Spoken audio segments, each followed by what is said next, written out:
In today's video, we explore 11 team-based and technical nursing assistant interview questions and answers. Don't forget to customize these answers to highlight your unique qualifications and experiences. Here's a bonus tip: research the company and review the job description so you can incorporate key skills relevant to the job role in your answers. You can find the link to general, behavioral, and clinical nursing assistant interview questions in the description below. Question number 1. How do you clean and disinfect equipment between patients? This question tests your infection control knowledge and attention to detail. Employers want to see that you follow facility protocols, use the right products, and understand why cleaning between patients is crucial. Focus on consistency, safety, and preventing cross-contamination.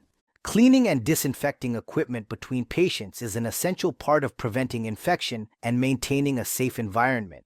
After every use, I start by wearing appropriate PPE such as gloves and sometimes a gown or mask if required. I remove visible debris or body fluids using disposable wipes or detergent, then use an approved hospital-grade disinfectant to thoroughly sanitize all surfaces and handles. I always follow the facility's recommended contact time for the disinfectant to be effective. For reusable equipment like blood pressure cuffs, thermometers, or commodes, I make sure they're completely dry before returning them to use. I also ensure single-use items are properly discarded in designated waste containers. If I'm ever unsure about a cleaning procedure, I check the product label or confirm with the charge nurse before proceeding. During my clinical rotations, I learned that small oversights in cleaning can cause big problems, so I'm extremely careful and methodical. I take pride in maintaining a safe environment for every patient and see cleaning not as a chore, but as a key part of infection prevention and professional accountability.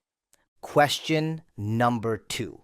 How do you ensure accurate handoff communication between shifts? This question evaluates teamwork, communication, and attention to detail. Employers want to see that you share relevant patient updates clearly so nothing important gets missed. The key is to be concise, factual, and timely. Accurate handoff communication is essential for maintaining patient safety and continuity of care.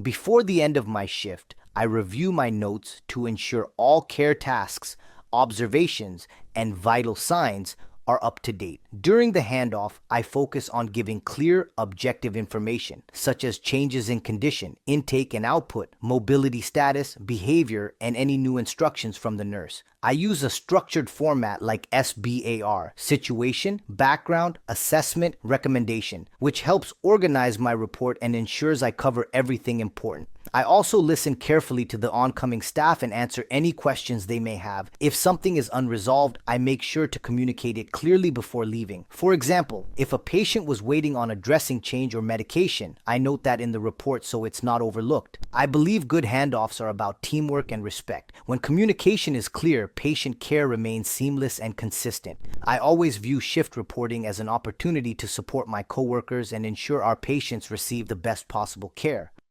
Question number 3. How do you support a culture of teamwork on the unit? This question reveals how you contribute to a positive work environment. Employers want to see that you're collaborative, reliable, and supportive of your colleagues. Focus on communication, respect, and initiative. I support teamwork by being dependable, communicating openly, and helping wherever I'm needed. I believe that when one team member succeeds, the entire unit functions more smoothly. During my shifts, I make sure to keep nurses and fellow CNAs informed about patient needs and offer assistance when I notice someone is behind or overwhelmed. For example, if a coworker is busy transferring a patient, I'll answer call lights or refill water pitchers to help balance the workload. I also maintain a positive attitude even on challenging days because morale impacts patient care. When issues arise, I approach them calmly and respectfully, focusing on solutions rather than blame. During my clinical training, I worked on a unit where teamwork was strong because everyone communicated clearly and celebrated small wins, like getting all baths done on time. That environment taught me how important mutual respect and collaboration are in healthcare. I always aim to create that same culture wherever I work because teamwork not only improves efficiency but also ensures safer, more compassionate care for every patient. Question number 4. How do you adapt to new technology, EHRS, or devices on the floor? This question tests your flexibility and willingness to learn. Employers want to see that you can handle changes in systems or devices confidently. Show curiosity, adaptability, and a positive attitude toward training. I've always approached new technology and devices with an open mind and a willingness to learn. In healthcare, things are constantly evolving, whether it's new electronic health record systems, updated monitors, or changes in charting methods. When introduced to new technology, I take time to read instructions, attend training sessions, and ask clarifying questions to make sure I'm using it correctly. I also practice during downtime to build confidence and reduce errors. For example, during my clinical experience, our facility updated to a newer EHR platform, and while it was an adjustment at first, I familiarized myself with the interface and even helped other students learn shortcuts for documentation. I see technology as a valuable tool that improves accuracy and efficiency in patient care. Staying adaptable ensures I can document properly, report faster, and access information safely. I believe a positive attitude toward learning helps the whole team adjust smoothly, and I'm always eager to keep up with advancements that make our job safer and more effective. Question number 5. What steps do you take when a patient refuses care? When answering this question, show that you respect patient rights while maintaining safety and professionalism. Explain that you stay calm, listen to the patient's concerns, and try to understand why they're refusing care. Emphasize that you educate them on the importance of the care, document the refusal, and inform the nurse or supervisor immediately. This shows that you prioritize communication, ethics, and patient-centered care while following proper procedures. This situation requires empathy, communication, and professionalism. When a patient refuses care, I stay calm and respectful while trying to understand why. I listen to their concerns, whether it's discomfort, fear, or fatigue, and explain the importance of the care in simple, reassuring terms. For example, I might say, I understand you're tired right now, but a quick repositioning will help prevent skin irritation. If they still decline, I give them space and offer to return later, unless it's an urgent safety issue. I document the refusal and notify the nurse immediately so they can assess and intervene if needed. During training, I worked with a resident who refused meals because of nausea. After reporting it, the nurse adjusted their care plan and their appetite improved. That experience taught me that respecting autonomy and communicating concerns promptly are both essential. I always strive to balance patient choice with safety and dignity while following facility policy. Question number 6. What is your process for measuring height, weight, and blood glucose? This question evaluates your technical precision and adherence to policy. Employers want to know you perform these routine tasks safely, accurately, and consistently. Include attention to hygiene and documentation. When measuring height, weight, and blood glucose, accuracy and consistency are my top priorities. For height, I make sure the patient removes shoes and stands straight against the stadiometer, with heels, shoulders, and head aligned. I record the measurement in inches or centimeters as required. For weight, I ensure the scale is calibrated and zeroed before use. And I weigh the patient at the same time each day, ideally before meals and after voiding for consistency. I assist them safely onto the scale, especially if they use mobility aids. For blood glucose checks, I perform hand hygiene, wear gloves, and use a clean lancet and test strip for each patient. I confirm patient identity, clean the fingertip with alcohol, let it dry, and obtain the sample safely, then dispose of sharps properly. I record all results immediately and report abnormal readings to the nurse right away. During my training, I learned that small details, like consistent timing and equipment calibration, make a big difference in monitoring trends accurately and ensuring quality care. Question number 7. How do you prepare a room for admission or discharge? This question evaluates your organization and readiness. Employers want to see that you create a welcoming, clean, and safe environment for each new patient. Focus on efficiency and attention to detail. When preparing a room for admission, I make sure it's clean, organized, and ready for immediate use. I start by disinfecting all surfaces, checking the bed for clean linens, and ensuring the call light, phone, and water are within reach. I restock personal care items like gowns, towels, gloves, and hygiene supplies, and verify that equipment such as oxygen or suction is available if ordered. I also check that the environment is comfortable, adjusting lighting, temperature, and privacy curtains.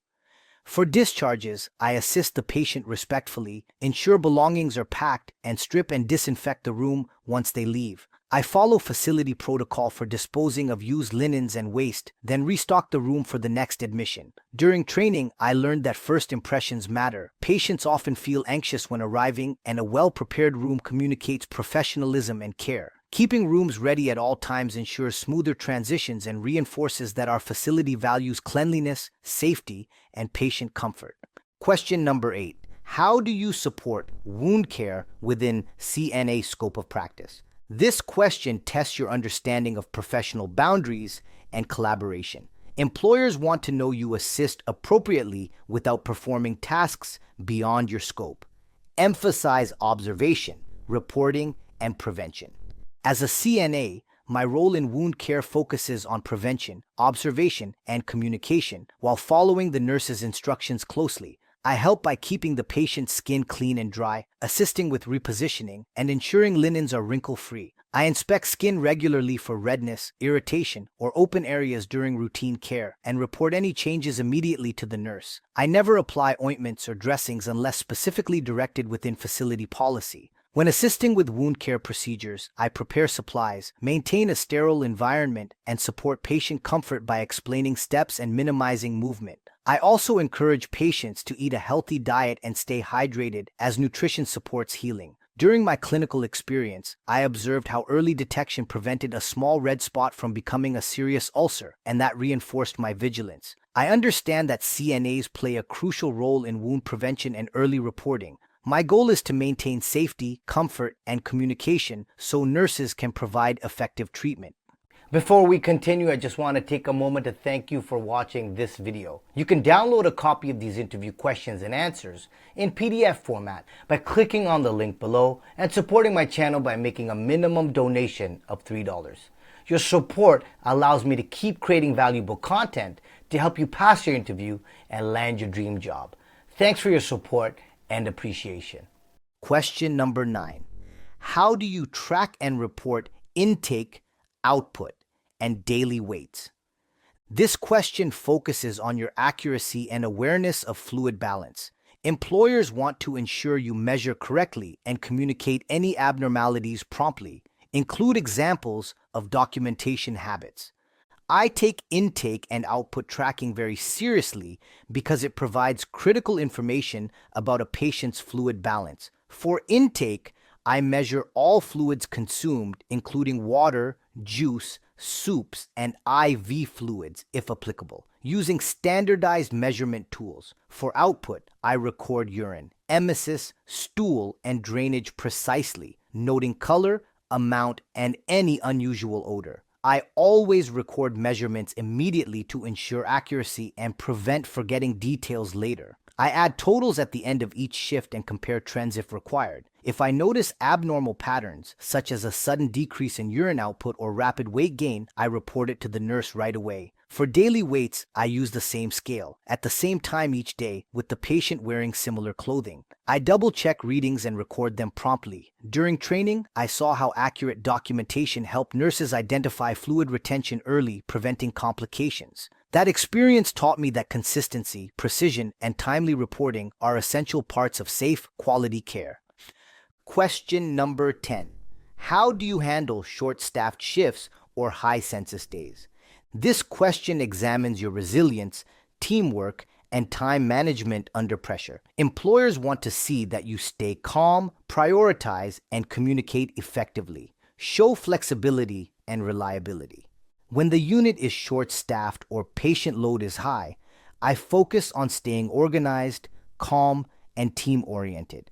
I start by prioritizing care tasks based on safety and urgency, addressing call lights, toileting needs, and high-risk patients first. I communicate openly with nurses and fellow CNAs to divide responsibilities efficiently and make sure no patient is neglected. If needed, I cluster tasks like checking vital signs and assisting with hygiene during one visit to save time while maintaining quality. I keep patients informed if there's a delay because transparency helps manage expectations and reduces anxiety. During my clinical experience, we once had multiple admissions during a short-staffed evening. I stayed flexible, helped teammates finish rounds, and volunteered to stay a bit late to ensure all patients were comfortable before shift change. That experience taught me that teamwork and composure make stressful situations manageable. I take pride in being dependable, adaptable, and focused on patient care no matter how busy the day becomes. And finally, here is the last of our technical and task-based nursing assistant interview questions. Question number 11, how do you stay current with policies, in-services, and competencies? This question evaluates your professionalism and commitment to learning. Employers want to know that you stay updated on procedures and regulations to ensure patient safety and compliance. Highlight responsibility and initiative. I stay current with policies and competencies by actively participating in all required in-services, training sessions, and skill evaluations offered by my facility. I review updates to policies as soon as they're posted and ask supervisors for clarification if I'm uncertain about new procedures. I also read staff memos, emails, and educational materials to stay informed about infection control updates, equipment use, and patient safety standards. When I encounter something new, like updated transfer techniques or PPE guidelines, I practice until I feel fully confident applying it. I also value peer learning and often ask experienced staff for feedback or tips to improve. During my clinical rotations, I made a habit of reading policy binders during downtime, which helped me understand why protocols exist. I believe staying current isn't just about compliance, it's about professionalism and ensuring patients receive safe, evidence-based care. I take pride in continuously learning and adapting because healthcare evolves quickly, and my goal is always to provide the highest standard of care possible. If you want to learn more on how to land jobs and reach your career goals, don't forget to hit that subscribe and bell notification button to get new videos every single week. Also, don't forget to hit that like button because that motivates me to keep doing what I do. Stay safe, keep smiling, and good luck.